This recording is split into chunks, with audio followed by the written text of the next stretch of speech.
This lesson is about transformers, and by the end of this lesson you should be able to understand the role of transformers and also be able to calculate the power input and output for a transformer. But before we start, have a go at these couple of questions, some from very recently from the last video and some way back from the unit on magnets and magnetic effect.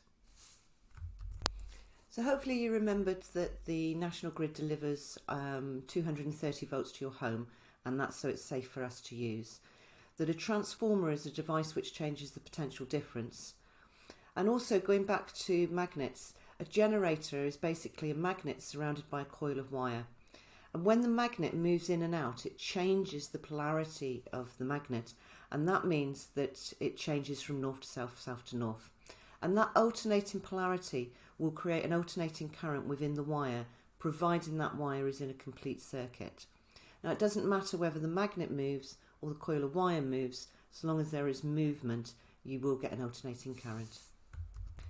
So although we've visited transformers before, it's worth actually having a bit of revision here because it can come into both papers. So a transformer consists of three main parts. You've got your soft iron core in the middle, and on either side you've got coils of wire. So you've got your primary coils coming in, and remember this is a complete circuit. Your primary coil is the input and your secondary coil is the output. So when we've got a changing current, an alternating current here in the primary coil, that will actually create a changing magnetic field within the soft core. And it's this change in magnetic field which will induce a current in the secondary coil, providing of course this is also in a circuit. And it's really important to remember that it's an alternating current. It does not work with direct current, it only works with alternating current because it relies on this change in magnetic field in order to induce a current in the secondary coil. So if we look at a transformer, what we will find is that the ratio of turns on the primary coil and on the secondary coil is the same as the ratio of the voltage that goes into the primary coil or comes out of the secondary coil.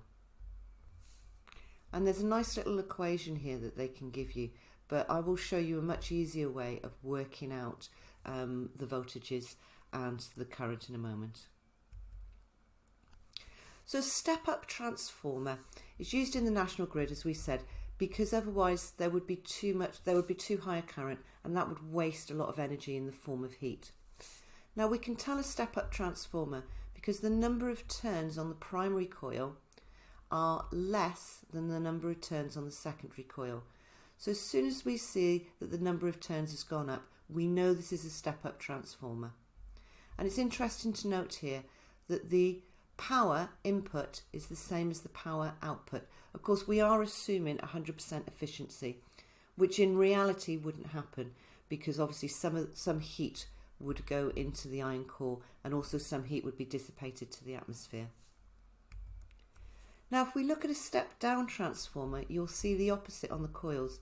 So as soon as you see more turns on the primary coil than there is on the secondary coil, we know straight away this is a step down transformer.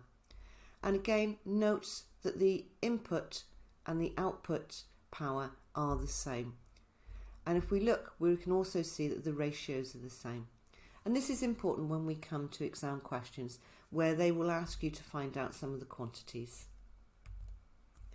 So here's an example of an exam question.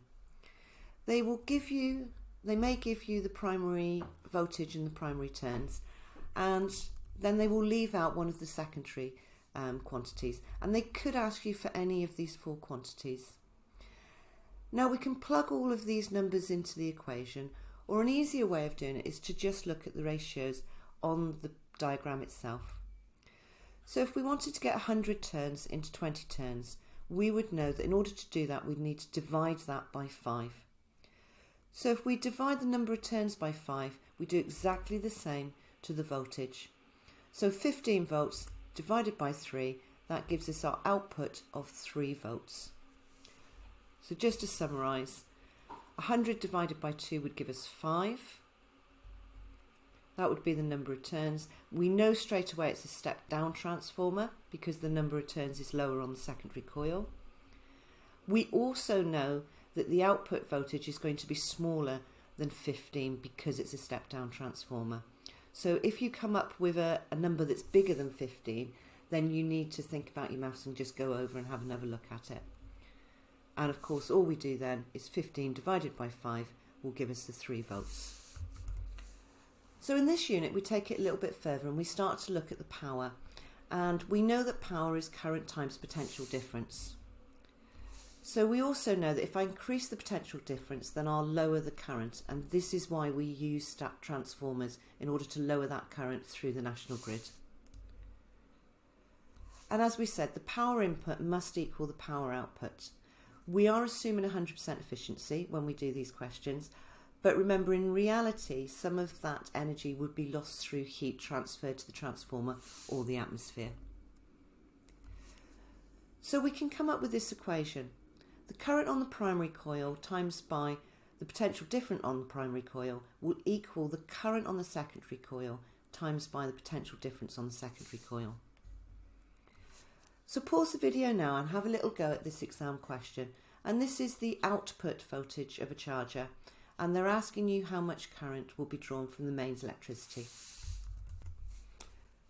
So the way to go about this problem is to first work out the output power, and that's just simply the voltage times by the current, which gives us 10 watts. We can then plug that into the equation. We know that the voltage for the mains electricity is 230, times by the current has to equal the output power of 10 watts. And so we rearrange the equation to get 10 divided by 230, which gives us 0.43 amps. So hopefully you now have an understanding of the role of transformers, and you should be able to calculate the power input and output of a transformer.